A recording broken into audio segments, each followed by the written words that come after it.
What does a peaceful cow say? That's enough. Hello everyone and welcome to my holistic art channel, where today on this fine hump day we are going to be diving into therapy. I've decided I'm going to be making a several part series about finding your own peace. I've been reading this book that really inspired me, and it's called How to Be Alone and Together by Megan Bruna, and also several other study-based articles to back my research. Psychology has always been an interest of mine. Fun fact, before I even started YouTube, I got accepted into an advanced nurse practitioner psychiatrics program, but I delayed it because of finances and life overall. But someday I hope to pursue that dream. On today's lesson about being okay with discomfort, I bought a new gouache paint set. I'm really excited to try it out. It was only $30 on Amazon, which includes 3 paintbrushes, a carrying case with a pen tray, and 24 vibrant colors. Now let's dive into this artsy-fartsy magic. Welcome back, shoppers. Today's special is a buy one get one free on mental breakdowns, overthinking, and scrolling on your phone. Hurry over to aisle 4 for these items. So I know I just talked a whole bunch there about having a paint sesh, but honestly, let's do a hike first. Let's get our minds centered and really focus once we start painting. You see, you and me, we're on a learning journey, my friends. A beginner's mind is one of openness, curiosity, and awe. Sorry, my throat's a little sore today. It's a little scratchy. I don't know why, so apologize for that. Anyways, places of stillness, or even just being still in your mind, were never comfortable for me. Our society craves and rewards people to be quote-unquote hustlers, meaning it gives prizes to continued diligence, hurrying, and performance. The actual labor is in the unpleasantness we feel when doing something we don't necessarily like or something that's different. Okay, so this is adorable. I caught my dog trying to go down these spiral stairs, and she was so scared. She was shaking her legs, and we decided not to go down with her. We just went one at a time instead, so poor old Spoon. But look at that beautiful waterfall. Like, just savor the moments, okay? All right, now we're getting back to my philosopher's speech. Oh my God, I said that right. So even as a child, I tend to not say things right, and I used to say spaghetti as spaghetti. Oh, dance party. Get it, psycho. Emotions are protective and pro-social, meaning their purpose is to motivate us in groups. Natural feelings like loneliness says to surround yourself with others. Even if you do surround yourself with others, do you often find yourself still feeling lonely? Guilt says you've hurt someone and you should fix things to save a relationship, even though you might have been just setting a boundary. Anger says you're being mistreated or something wrong happened. Anxiety says that there's an active threat and you must make a move now.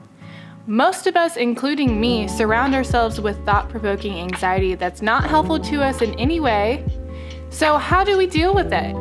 By shaming and judging ourselves for feeling discomfort, to later on numbing ourselves through distractions. Give yourself permission to be exactly where you are. Okay, so I saw this reference and I was like, this is perfect. Mail, landscape, something I need to practice. You'll see me make a base, like a base drawing, and then later on, it's just completely gone. And I realized that I don't want to paint a mail. Sorry, don't want to do it. I just wanted to do the ocean landscape instead. So you'll see that. Tell yourself you have no reason to be upset. I sometimes find myself upset from many things.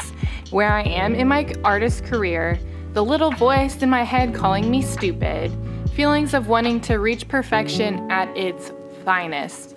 These feelings then led to ultimate disappointment in myself. Why should I bring myself on a pedestal at all times? We are all human after all. We all have flaws. Toxic positivity and perfectionism not only invalidates your emotional state, but also increases secondary emotion. Okay, this seriously is trusting the process, y'all. I know it kind of looks messy right now, but it's my first time painting with gouache, and trust me, it'll look better. It gets better. Also, engaging in quote-unquote healthy behavior isn't always healthy behavior. Life is imperfect. Life has pain and love in the same world. You can't avoid either one, especially pain.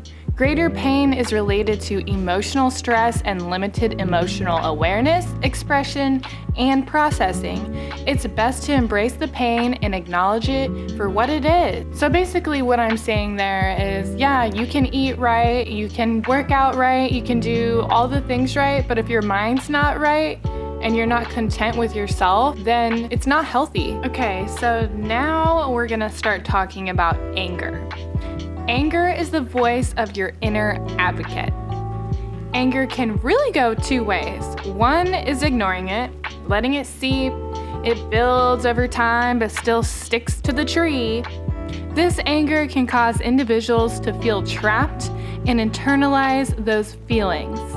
Or anger can be expressed in forms of assertiveness by setting boundaries and sometimes aggression. I think it's wisest to respond to our anger with assertiveness or boundaries. Feel the anger, embrace it, listen to it. You'll be able to advocate for yourself and others that may not have the same privilege as you. Without anger, women would not be able to vote. Without anger, gay marriage wouldn't be legal. Anger is a part of the yang of compassion, and there is no answer to injustice without anger. Research shows the importance of emotional communication, empathy, attachment, and rejection. So basically what I'm trying to say there is anger is a part of your emotional well-being. Listen to what the anger is saying to you and respond effectively. I really hope this is all making sense and not just a bunch of mumbo jumbo. Like, to me, when I'm writing it down and I'm reading it, it makes sense in my head, but I just don't know if other people are following with me. These videos are for my personal growth anyways, so it doesn't really matter really what anyone else thinks. Okay, moving on. For children who didn't feel safe in their environments, whether it be emotionally or physically, later on in life develop distractions to dull the voices of abuse or bullying, and thus offers a temporary void. Don't beat yourself up for being where you are or having done what you've done, but be honest with yourself when something or someone no longer serves your emotional well-being. What was helpful yesterday may not be helpful today. If you are having a bad relationship with a family member, a friend, a coworker, do what you gotta do.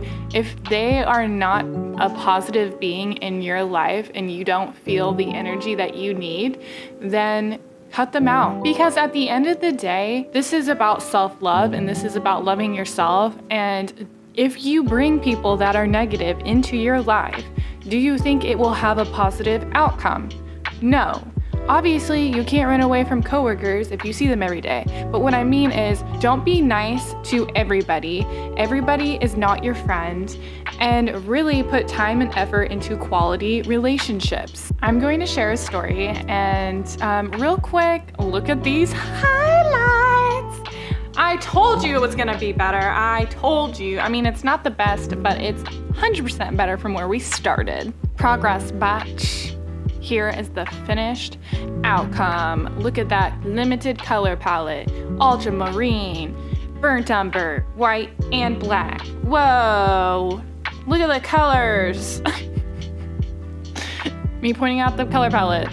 All right, now we're going to the museum. Yay, art museum. Woot woot, we went for my birthday. I'm just showing some of my favorite pieces and the passages that went along with it. So if you want to pause and read them, go ahead. But I'm gonna move forward with my story. So just a real quick story. When I went to therapy for the first time, I was talking about my parents to my therapist, and I was talking about how I was getting really anxious about going for Thanksgiving, and she straight up was like, don't go. And I was just kind of shocked, like, why wouldn't I go see my parents? It's Thanksgiving. And she was like, don't go. They obviously have placed a negative impact into my life and therefore has not given me the positive energy that I need to have a healthy well-being. So I didn't go that Thanksgiving and I felt bad. I did have to work, so I had a legitimate excuse, but at the same time, I felt guilty. I had shame, and I didn't know why I was feeling that way because I wanted to make them happy, but I knew that it wasn't making me happy. So there's a story. So what will happen if these continued distractions that help fill the void temporarily don't satisfy our needs long term? It keeps us in unsatisfying relationships and unfulfilling jobs. It keeps us lonely in fear of rejection. It keeps the anxiety because we don't know how to be comfortable with feeling uncomfortable. Okay, so this boat right here was going by and I was waving at it, and almost all of the people at one point were waving back at me, and I only caught a glimpse of a few people doing it. So taking a rockier path may just lead to a hell of a lot more fulfillment and a less anxiety-provoking life. A good coping mechanism is meditation. Meditation is not to add pleasure or pain, but rather by developing a neutral mind that allows whatever to arise. Consistency in these practices will achieve acceptance and humility. I know sometimes when people think of meditation, they think of people sitting down for 2 to 3 hours just umming, like, no, that's not what I do. That is not what I do. Get a 5-minute YouTube meditation video in the morning, wake up, put it on. Put your mind at peace. There is a man that I watch every night. His name is Hindsight. I don't know if you've heard of him, but I'll put his link in the description below. I love his affirmation videos. He has these little cards, and they really just help your spiritual growth overall. What we think gives us power actually keeps us delicate. Turning toward what we think weakens us is what ultimately strengthens us. If you find yourself on a ride where it seems like the same old thing over and over again, it's because you made it this way. True strength comes from emotional resilience and self-compassion. Feel your feelings and lean into them with love. Feel the fear and discomfort and dive into it with a hug and kiss from you. Stay centered and at peace by not running away from discomfort. Running away can prevent us from being present of what is now. So yeah, that's my philosopher's speech. I hope you guys liked it. I hope you liked me. I don't know if I helped you at all, but these are just certain key points that I like to teach myself to help me with my self-love journey. I've been on this journey for, I don't think I started taking it seriously until about a month ago, but it has been helping. I believe we all have an inner demon voice in us that tries to bring us down, and we should have a better voice in us saying, you know what, today's gonna be a good day. I won't be posting for 2 weeks. Love you, bye! Dirty clothes on the ground, I pretend I don't see.